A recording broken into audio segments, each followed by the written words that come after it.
Assalamualaikum warahmatullahi wabarakatuh. Selamat pagi, salam sejahtera untuk kita semua. Om Swastiastu, Namo Buddhaya, salam kebajikan. Yang saya hormati Bapak dan saya banggakan Bapak PLT Kepala BKN beserta jajaran. Juga nanti tadi ada Bapak Gubernur dan saya mengucapkan selamat pagi juga kepada Bapak Wali Kota Sukabumi, Kepala KSN, Ketua KSN, seluruh jajaran JPT, Madya dan Pratama di lingkungan BKN, para sekjen, sestama, dari kementerian lembaga, para sekda baik dari provinsi, kabupaten, kota, dan seluruh peserta rapat koordinasi nasional kepegawaian tahun 2022 yang berbahagia, dan mohon maaf saya tidak bisa sebutkan satu persatu. Saya juga mau pantun Bapak dan Ibu kalau diperbolehkan. Orang Jawa Barat suruh pantun, mudah-mudahan bisa. Ke lapangan menggembala keledai, membawa unta ke tengah gurun. Sebelum acara kita mulai, izinkan saya membawa pantun. Belajar dari guru matematika. Wah, ini berat nih anak IPA. Setelah itu pulang ke rumah. Sebelum acara dibuka, marilah bersama-sama mengucapkan bismillah. Bapak dan Ibu sekalian, pada pagi hari ini saya mewakili Bapak PLT Menpan RB, Bapak Mahfud MD, karena pada hari ini beliau berhalangan hadir karena masih posisi isoman sepulang dari haji. Baik, mungkin saya ingin memulai keynote speech yang seharusnya dibawakan oleh Bapak Mahfud MD. Bapak dan Ibu sekalian, seperti kita ketahui bahwa tema Rakornas Kepegawaian pada tahun 2022 adalah birokrasi dan manajemen ASN di masa depan. Dan ini sangat relevan untuk menjawab kebutuhan dan tantangan multidimensi saat ini di era digital.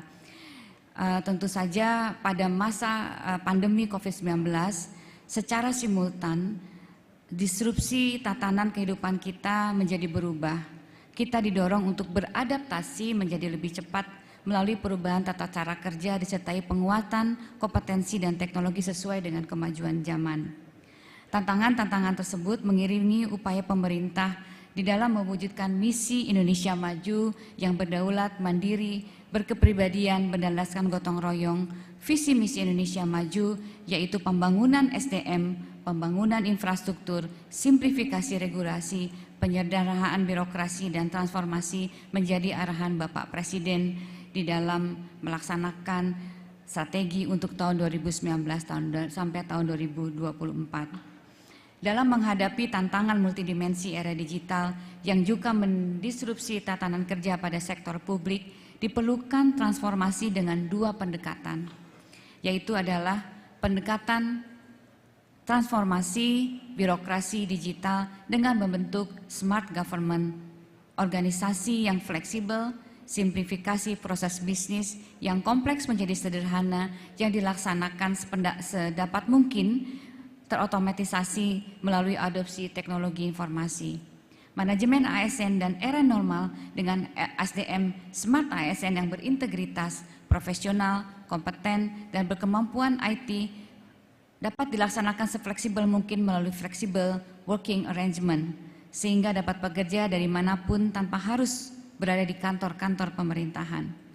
Bapak dan Ibu yang saya hormati, untuk mewujudkan perubahan dengan kedua pendekatan tersebut, diperlukan transformasi struktural, kultural, digital yang mengubah kepemimpinan dari pola pikir, proses, praktik, dan output serta layanan supaya instansi pemerintah terus memperbarui diri untuk keberlangsungan masa depan dalam lingkungan strategis yang dinamis dan kompleks.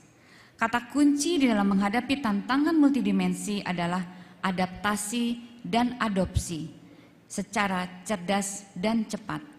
Adaptasi dalam kebijakan dan implementasinya juga dalam keahlian, kompetensi, dan adopsi sistem dan teknologi yang relevan dengan tuntutan era digital dan pandemik global.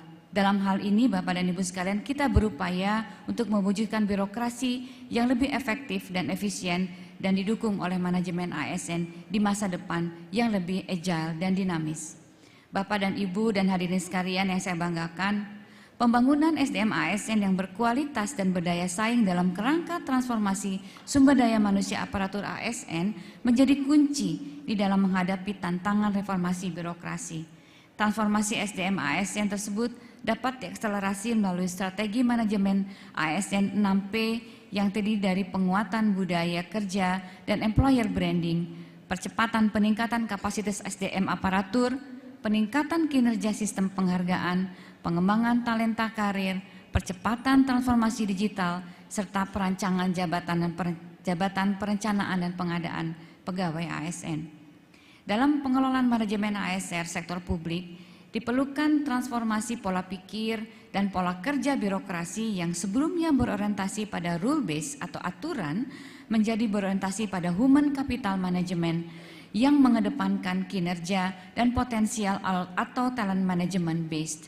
Oleh karena itu, Bapak dan Ibu sekalian, pembangunan ASN diharapkan dapat dilaksanakan melalui pendekatan manajemen talenta yang berbasis merit, mulai dari perencanaan dan pengadaan untuk akuisisi talenta, pengembangan kompetensi yang diprioritaskan kepada talenta, perencanaan, dan penilaian kinerja, serta penghargaan pengembangan karir melalui promosi, mutasi, dan penugasan, sampai dengan peningkatan kesejahteraan ASN.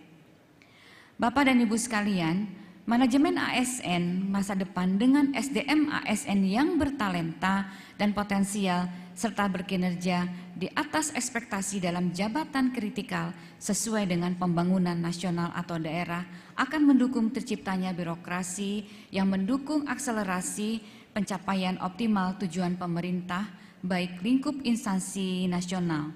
Karena talenta ASN yang berdaya saing unggul akan mengisi posisi kunci sebagai pemimpin masa depan atau future leaders dan posisi yang mendukung urusan inti organisasi atau core business untuk mewujudkan birokrasi yang berkelas dunia sesuai dengan visi Indonesia Maju tahun 2020-2024. Bapak dan Ibu yang saya hormati, tantangan visi dan kebijakan dan strategi sebagaimana diuraikan tentunya memerlukan pengembangan kompetensi ASN yang sesuai. Kita tidak bisa lagi menggunakan cara-cara lama dan biasa untuk menghadapi kondisi-kondisi baru yang luar biasa. Perlu ada breakthrough, adaptasi dan inovasi berkelanjutan dalam pengembangan kompetensi ASN. Pengembangan kompetensi ASN tentunya didasarkan pada kebutuhan instansi dan kebutuhan nasional yang dijabarkan dalam prioritas pembangunan nasional yang terkandung dalam visi misi kebijakan RPJM 2020-2024. Selain itu, memenuhi persyaratan kompetensi ASN, kita juga harus mampu mendemonstrasikan dan menjadi role model sebagai ASN berakhlak di lingkungan kerjanya dan ASN yang bangga melayani bangsa.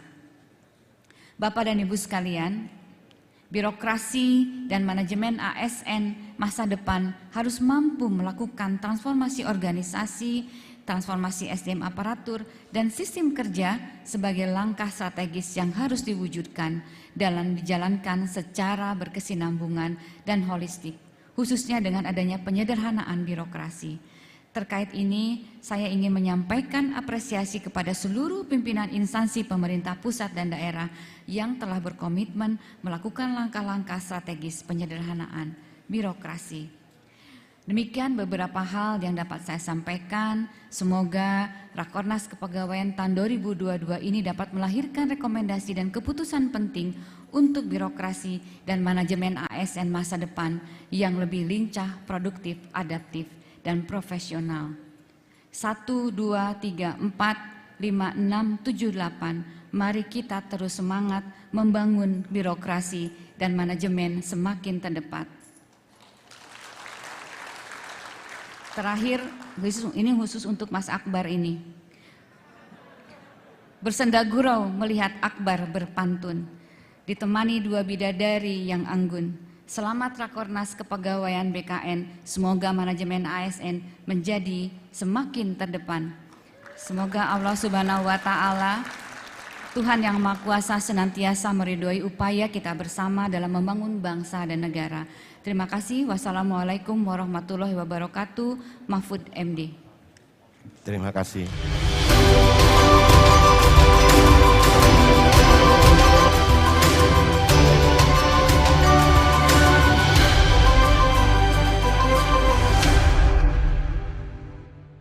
kasih kepada Ibu Rini atas paparan yang telah disampaikan. Semoga